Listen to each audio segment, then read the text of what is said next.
Welcome back to Ravens Today. Please make sure to subscribe to the channel, hit the like button. I'm giving you all the latest updates and anything and all things Ravens. Okay, first up, for those of you that don't know how valuable Chuck Pagano is to the Ravens, he's had a long career of coaching under his belt. He has 18 seasons in the NFL under his belt before he retired in 2020. He served as our secondary coach from 2008 to 2010 and defensive coordinator in 2011. In that 2011 season, we were ranked third in points allowed, rushing yards, and passing yardage. Just throwing it out there, that's nuts. Absolutely insane numbers. Obviously, we've been better before, like with Mike McDonald a couple of years ago, where it was the first time in NFL history when a Ravens defense triple crowned across the board in defense. But again, 2011, we were within striking distance of a Super Bowl a couple times. So this guy, he brings a lot of knowledge to the game, and coming back as as whatever position that he's given, whatever position that the Ravens allow him to have, well, it's still going to be valuable no matter where he's put. And right now, he is more like an assistant coach right now. Harbaugh had a lot of praise for Pagano and how much knowledge he brings to the team. Pagano had also said that coming back to the Ravens was the only team he would come out of retirement for. So, goes to show how loyal he is to the Ravens organization, and it's great that he is back. You know, he's already made such huge impacts with the team already. You know, he has been communicating with first rounder Malachi Starks, like I've said in previous videos, at 5 o'clock, sending texts at 5 o'clock in the morning. So his knowledge of the game is otherworldly. So glad that he's back on the team, and I just wanted to briefly go over what kind of value he does bring. Moving on to more team player activity. Tavius Robinson is now expected to be a 3-down player. He had high praise from Roquan Smith. He had high praise from Harbs, and even owner Steve Bisciotti. Getting any type of praise from the owner, that means a lot. It's the owner of the freaking team. He played 43% of his snaps in 2024, of defensive snaps in 2024, excuse me. And he showed improvement from his rookie season, where he had only one lone sack that rookie season. Last season, he had 3.5 sacks and 12 QB hits. Massive development from this guy, and hopefully he gets even more snaps on defense as the season goes on this year. He is proving to be one of those development players that the Ravens had that they know will absolutely shine and have a breakout season at some point in their career, and hopefully this could be the one. So glad that he's getting all the praise that he deserves, and looking forward to seeing what he does in the Ravens defensive schemes this upcoming season.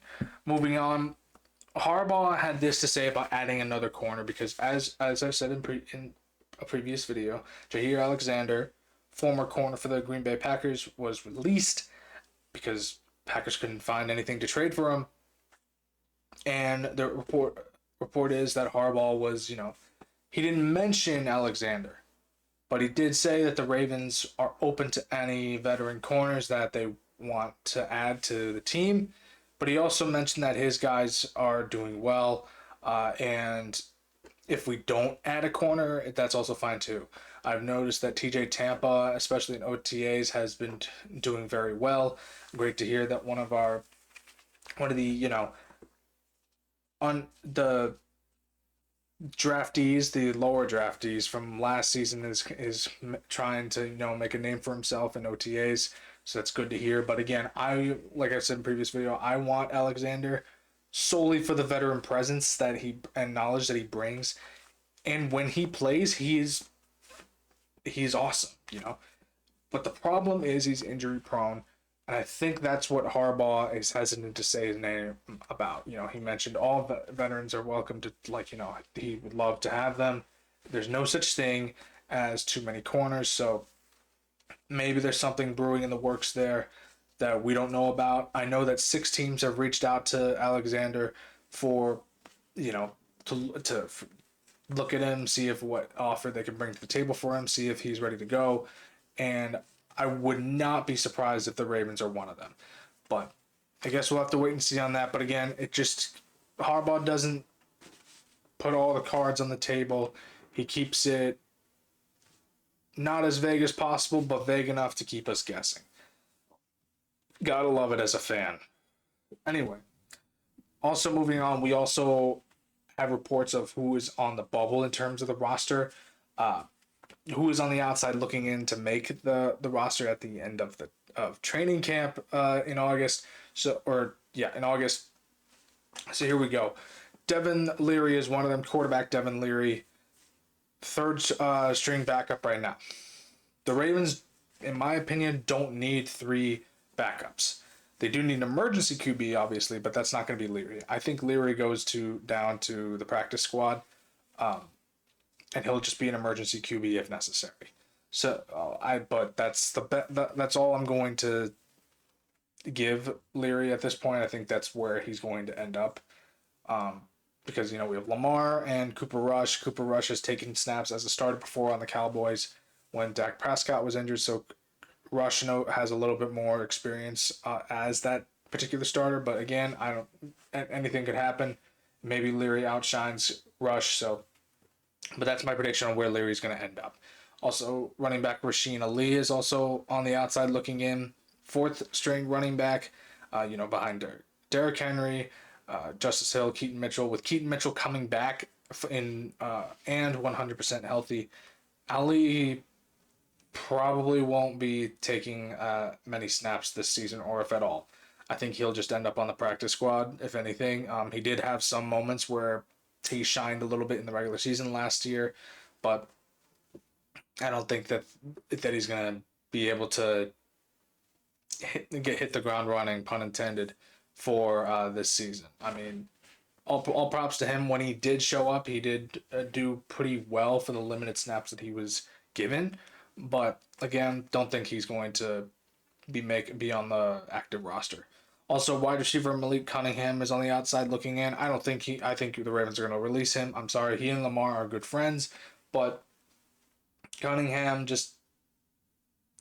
I just don't think that he's going to be making the roster. Whether it may be practice squad, but again, I wouldn't be surprised if the Ravens release him and he ends up going to another team at some point before the regular season begins. But I could be wrong. Ravens are a little thin at wide receiver, but the Ravens prioritize, elsewhere rather than the wide receiver position, and we have great wide receivers at this point in time and tight ends. Speaking of tight ends, also tight end Zane Mitchell Padden, if I said that name correctly, is also on the outside looking in.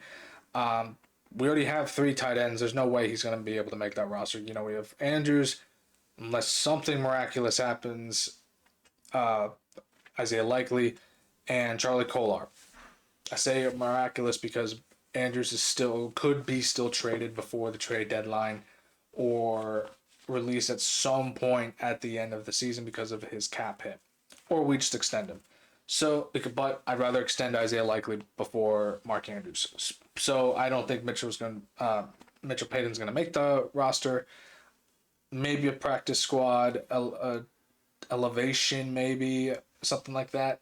But again, don't see him making the roster. Here's the weird one. I mentioned earlier that in previous video that Ben Cleveland is one of the top 2 candidates for that left guard position. Also on the outside looking in, and hear me out on this, there's a lot of rookies on this roster that want to be a starter, and personally, I just want to see who is the best offensive lineman and who for that position.